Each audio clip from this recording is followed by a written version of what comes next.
અત્યારે મસ્ત જગ્યા છે ત્યાં ગાંઠિયા ખાવા માટે એમ કહે કે પડાપડી કરતા હોય. અને રવિ આવ્યા હોય તમે 10-11 વાગ્યા પછી, એટલે 11 વાગ્યા પછી અહીંનો માણસ વધારે હોય.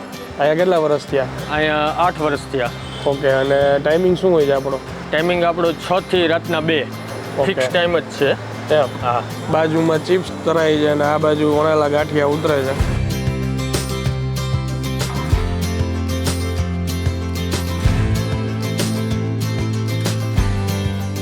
આખા ભાવનગરમાં તમે બધા ગાંઠિયા ખાવ ને આનંદભાઈ, હા. પણ અહીંના ગાંઠિયા એક અલગ કેમ તરે ખબર છે? અહીંનો ગાંઠિયો એકદમ મુલાયમ રહે.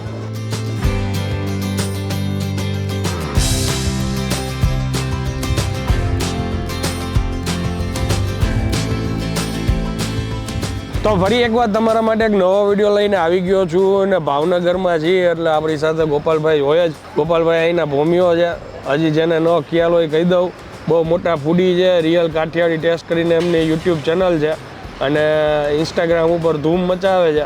ખાવા પીવાની કેટલી રેસીપીના આપણે વિડીયોઝ લીધા છે અને ઓમ તો એમને ઓળખાણની જરૂર નથી, છતાંય મેં આ તો ઇન્ટ્રોડક્શન આપી દીધું. અત્યારે મસ્ત જગ્યા છે, ત્યાં રાતના સમયે લોકો ગાંઠિયા ખાવા માટે એમ કહે કે પડાપડી કરતા હોય. અત્યારે પડાપડી નથી હાલતી, પણ એ અમુક લેટ નાઇટ થાય છે કાંઈક. આના વિશે થોડું હોય છે. શનિ રવિ આવ્યા હોય તમે 10-11 વાગ્યા પછી, એટલે 11 વાગ્યા પછી અહીંનો માણસ વધારે હોય. આ કન્ટેન્ટ અમારે લગભગ 1-1.5 વર્ષથી લેવો તો આજ ફાઇનલી ટાઈમ મળી ગયો છે અને અમે આવ્યા છીએ રાતના 11 વાગ્યા. અને આપણે આજ આવી ગયા છે નારી ચોકડી છે, રજવાડી ગાંઠિયા છે. ભાવનગરમાં ગાંઠિયા તમને ઘણી જગ્યાએ મળે, પણ એમાંય તમને ક્યાંક અલગ અલગ ટેસ્ટ કરવો હોય ને તો આ જગ્યા ઉપર તમારે આવી જવાનું. ઓકે, ગાંઠિયા ને બીજું? ગાંઠિયા છે, બટેટા છે અને બટેટાની ચિપ્સ છે. ચિપ્સ છે. ઓકે, હવે આપણે અહીંયા જે ભાઈ છે એને મળીએ અને આગળ પછી ગાંઠિયાનો તમને ટેસ્ટ કરીને જણાવીએ. ચાલો શરૂ કરીએ.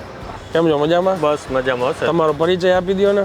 મારું અહીં રજવાડી ગાંઠિયાના નામે હાલે છે. મારું નામ મુકેશભાઈ પટેલ છે. અહીંયા કેટલા વર્ષ થયા? અહીંયા 8 વર્ષ થયા. ઓકે, અને ટાઈમિંગ શું હોય છે આપણો? ટાઈમિંગ આપણો 6 થી રાતના 2 ફિક્સ ટાઈમ જ છે. એમ? હા. અને શું શું બનાવીએ છીએ? આપણે લાઈવ ગાંઠિયા બનાવીએ છીએ, લાઈવ ચિપ્સ આપીએ છીએ અને લસણિયા બટેટા આપીએ છીએ. ઓકે, લાઈવ ગાંઠિયામાં એટલે ફાફડા બનાવતા નહીં ને? વણેલા એક ગાંઠિયા અને લાઈવ જ આપવાના, ગરમ જ. ગરમ જ. આમ જો અત્યારે અહીંયા તમારી બાજુમાં જો નીચે અત્યારે ગરમ ગરમ જ ગાંઠિયા ઉતરે છે. પાછળ બેસવાની સગવડતા આપણી જ છે? હા, પાછળ બેસવાની ટેબલ ને બધું સગવડતા છે. ઓકે, અને પરફેક્ટ લોકેશન શું કહેવાય? નારી ચોકડી. ઓકે, ચિપ્સ ને ગાંઠિયા બધું ટ્રાય કરીએ. હા, ઓકે. 2 તાવડા રાખેલા છે, બાજુમાં ચિપ્સ કરાય છે અને આ બાજુ વણેલા ગાંઠિયા ઉતરે છે. ચિપ્સનો તાવડો છે ને? કરાડી છે એટલા માટે. એમ? ઓકે.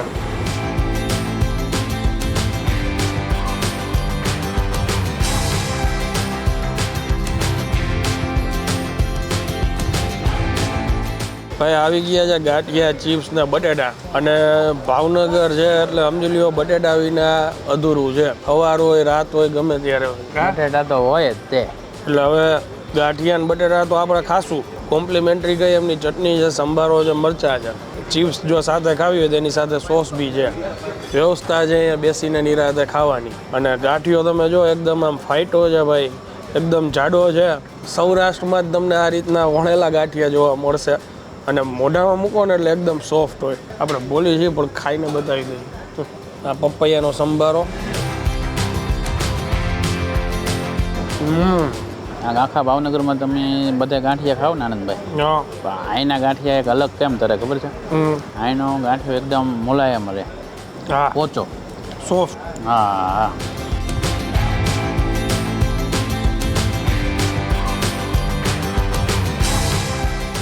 આ રીતે ગાંઠિયા ને બટેટા ખાવાનું અહીંયા ચલણ છે. જે લોકોને ચિપ્સ ગાંઠિયા ખાવા હોય તો એ બધું છે. આટલા ઘણા સમયથી અમે વિચારતા હતા, આજે ફાઇનલી અમારો મેળ પડ્યો છે. જેમ ભાઈએ વાત કરી, સારા તહેવાર હોય, દિવાળી હોય કે બીજા કોઈ સારા એવા તહેવાર હોય ત્યારે અહીંયા માણા નો હમાય એટલું અહીંયા પબ્લિક આવતું હોય છે. દિવાળી ઉપર ગામડે આવે ને આજુબાજુ, અહીં તમારો વારો લેવો હોય તો અડધી કલાક લાઇટમાં રહેવું. હા, કેમ કે તારે બધા આવેલા હોય, બધા ગાંઠિયા બટેટા ખાવા આવે છે અને તારે ટેસ્ટ આવો જ રહે. અમે આગળ હવે જમવાની મજા લઈ જઈએ. તમે જો ભાવનગરથી હોય અથવા ભાવનગરની આસપાસ હોય અથવા તમે હાઈવેથી નીકળતા હોય તો આ બેસ્ટ લોકેશન છે આ રીતનો નાસ્તો કરવા માટે. આપણા ભાઈ બહેનો કોઈ આ વિસ્તારમાં રહેતા હોય ને અહીંયા આવતા હોય તો તો કમેન્ટ કરીને જરૂરથી જણાવજો કોણ કોણ આવો છો. વિડીયો જો સારો લાગ્યો શેર કરી દેજો. મળીએ જલ્દીથી નેક્સ્ટ વિડીયોમાં. ત્યાં સુધી જય હિન્દ, જય ભારત.